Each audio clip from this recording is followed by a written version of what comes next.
윤석열 풀어주더니 김성훈 영장도 기각. 판사 맘대로. 김성진 기자. 법원이 21일 김성훈 경호차장과 이광우 경호본부장에 대한 구속영장까지 기각했다. 윤석열 체포를 방해한 명백한 범죄 행위가 TV와 유튜브 등으로 생중계되고 보안폰 서버 기록 원격 삭제 등 증거인멸 정황까지 드러났음에도 법원이 기어이 이들을 풀어준 것이다. 내란 우두머리 윤석열 대통령에 대한 헌법재판소 선고가 계속해서 늦춰지면서 12.3 내란으로 인한 시민들의 피로감이 극에 달하는 가운데 또다시 경호처 간부들의 구속영장이 줄줄이 기각되면서 고통이 가중되는 모습이다. 윤 대통령 탄핵심판 사건 선고를 앞두고 비상식적인 처분이 나온 만큼 22일 주말 집회에는 분노한 시민들이 더욱 거리에 나설 것으로 보인다. 지난주 전국 110만 명 수준이거나 그 이상의 대규모 인파 운집이 전망된다. 서울서부지법 허준서 영장전담 부장판사는 이날 김성훈 차장과 이광우 본부장에 대한 구속 전 피의자 신문 영장실 질심사을 한 뒤 경찰의 구속영장을 기각했다. 법원은 혐의 성립의 다툼의 여지가 있다고 봤고 증거인멸이나 도주 우려도 없다고 판단해 구속 필요성을 인정하지 않았다. 허 부장판사는 범죄 혐의에 대해 피의자가 다투어 볼 여지가 있고 지금 단계에서의 구속은 방어권을 지나치게 제한하는 것이라고 기각 사유를 밝혔다. 또 증거 수집 정도나 수사 경과 등에 비춰봤을 때 도주나 증거인멸의 우려를 인정하기 어렵다고 판단했다. 김 차장과 이 본부장은 지난 1월 3일 경찰과 고위공직자범죄수사처의 윤 대통령 1차 체포 작전을 방해한 혐의 등을 받는다. 또 체포 저지 지시를 따르지 않은 경호처 간부를 부당하게 인사조치하거나 비화폰 기록을 삭제하라고 지시한 혐의도 있다. 각각의 혐의에 대한 증거들도 언론 보도를 통해 속속 확인되고 있다. 김 차장은 특수공무집행방해 혐의 등 관련 의혹을 부인했지만 그의 구속영장 신청서에는 김건희 씨와 김 차장의 텔레그램 내용 캡처본까지 포함된 것으로 전해졌다. 한국일보에 따르면 지난해 12월 중순 나눈 텔레그램 대화에는 김건희 씨가 부의가 염려한다. 특검법 때문에 영장 집행 들어오는 것에 대해서 걱정하고 있다고 보내자 김 차장이 걱정하지 마십시오. 압수영장이니 체포영장이니 다 맡겠습니다고 답한 내용이 담겨 있다. 해당 텔레그램 내용을 분석하면 김 차장 등 친윤파 경호처 간부들이 대통령 부부 경호를 위해 국가기관의 정당한 법 집행까지 수단과 방법을 가리지 않고 막겠다는 의지를 보인 것으로 풀이된다.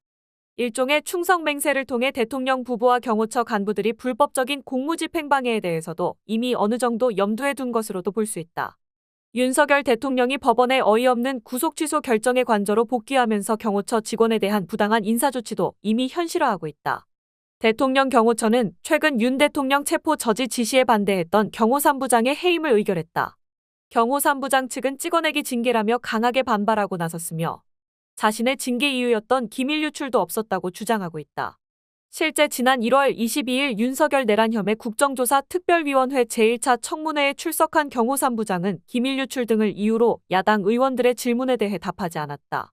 김 차장 등이 같이 출석하면서 제대로 답도 할 수 없었다. 그럼에도 경호처는 징계위를 열어 해임 처분했다.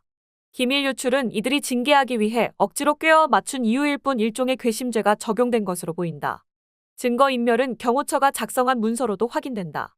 국회 상임위원회 속기와 언론 보도를 종합하면 앞서 경찰 비상계엄 특별수사단은 보안폰 보안성 강화 방안 검토 결과라는 경호처 문건을 수사 과정에서 확보했다.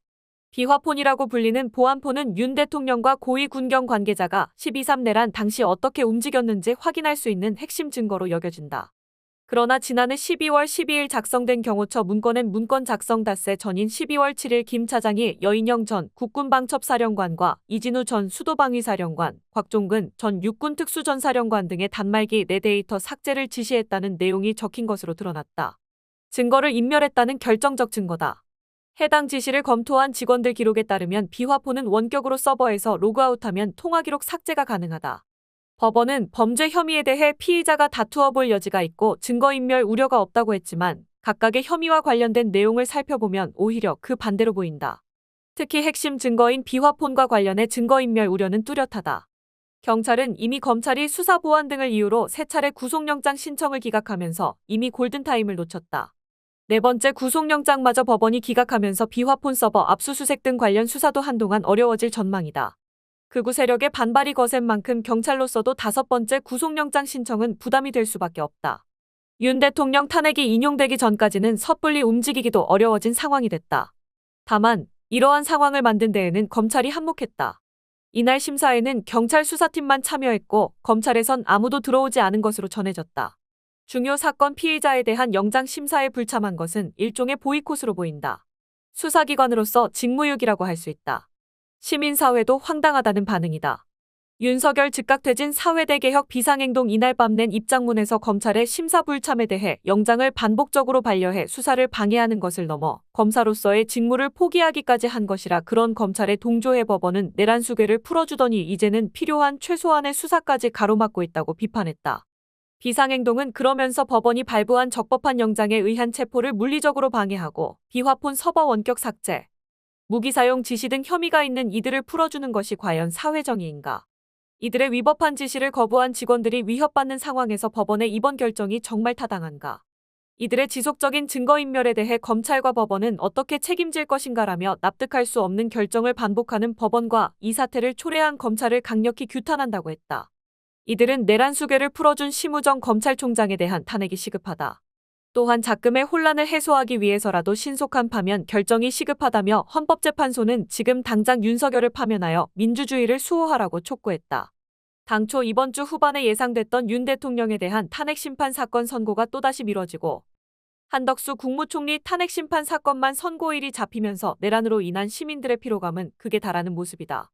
헌재는 이재명 대표의 공직선거법 위반 사건 항소심 결과까지 모두 확인한 뒤 최종 결정을 내리겠다는 의도로 보인다. 결국 극우 세력들이 줄기차게 주장했던 것들만 반영되는 양상이다. 헌재가 윤석열 파면을 앞두고 정치적으로, 절차적으로 문제될 만한 요소들을 모두 제거하는 것이라는 관점도 있지만 이날 또다시 법원이 김 차장 등을 풀어주면서 시민들의 불안감, 피로감 등은 더욱 가중될 수밖에 없는 구조다. 그런 만큼 이번 주말 역시 상당한 인파가 거리에 몰려나와 총력투쟁을 벌일 것으로 전망된다. 시민사회와 함께 단식투쟁까지 나서고 있는 야당은 이미 주말 대규모 집회를 앞두고 대응 강도를 한층 높였다. 이날 더불어민주당, 조국혁신당, 진보당, 기본소득당, 사회민주당 등 야오당은 최상목 대통령 권한대행 부총리 겸 기획재정부 장관 탄핵소추안을 공동 발의했다. 헌재가 지난달 27일 최대행이 마은혁 헌법재판관 후보자를 임명하지 않은 것은 국회 권한을 침해한 위법 행위라는 결정을 내렸음에도 마 후보자를 지금까지 임명하지 않았다는 것이 탄핵소추 사유다. 12.3 내란 당시 지시 문건을 받는 등 내란 공범 혐의가 있다는 점, 마용주 대법관 후보자를 임명하지 않은 점, 내란 상설특검 후보자 임명을 의뢰하지 않은 점도 탄핵 사유에 포함됐다. 민주당 김용민 원내수석 부대표는 기자들과 만나 헌재 판단을 행정부가 대놓고 무시하고 헌재를 능멸하고 있는 행위를 국회가 바로잡기 위해 탄핵안을 제출하는 것이라며 헌재 판결 능멸은 헌법 질서 능멸이고 대한민국 자체에 대한 존재의 부정이자 능멸이라고 말했다. 최대행의 직무가 정지되면 경제사령탑 마비 사태를 부를 수 있다는 지적에는 지금의 경제 위기를 자초한 사람이 최권한대행이라며 제일 중요한 건 법원 판결을 무시하며 어떤 독재자도 하지 않은 짓을 해 헌정 질서를 수호해야 하는 국회가 다른 것을 좌고우면할 필요가 없다고 답했다. 최대행의 헌정 질서 문란 행위를 국회가 더 이상 좌시해서는 안 된다는 것이다. 일각에서는 최대행의 탄핵안 발의와 관련해 줄탄핵에 대한 피로감을 언급하고 국회의장도 최대행 탄핵에는 거리를 두고 있다면서 신중론을 강조하기도 한다. 그러나 민주당 등 야오당은 윤석열 파면이라는 마지막 고개를 총공세로 뚫어낼 방침으로 전해졌다. 민주당 지도부 역시 입장을 굳혔다고 한다. 이재명 대표가 최근 최대행을 향해 직무유기 현행범으로 체포될 수 있으니 몸 조심하길 바란다고 압박 수위를 높인 것도 이러한 맥락이라는 게 민주당 관계자의 설명이다. 야당의 압박은 점점 강해질 전망이다. 민주당 지도부의 한 관계자는 시민언론 민들레와 통화에서 최대행의 탄핵과 관련 야당이 대응 강도를 높여야만 하는 국면이라며 윤석열 파면 선고가 가까워질수록 대응 강도가 높아질 것이라고 말했다. 한편 이번 주말에도 윤석열 파면을 촉구하는 대규모 집회가 도심에서 열린다.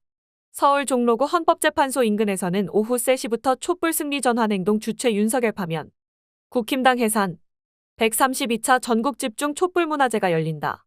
오후 5시부터 광화문 동십자각 앞에서는 윤석열 즉각 퇴진, 사회대 개혁, 범시민대 행진이 개최된다. 비상행동은 100만을 넘어 200만이다라는 구호로 전국 동시다발 총궐기에 나설 예정이다. 지난주 범시민대 행진에는 서울 100만 명을 포함해 전국에서 110만 명이 참가했다. 이번 주 집회에는 그와 비슷하거나 그 이상의 시민이 운집할 것이라는 전망이 나온다.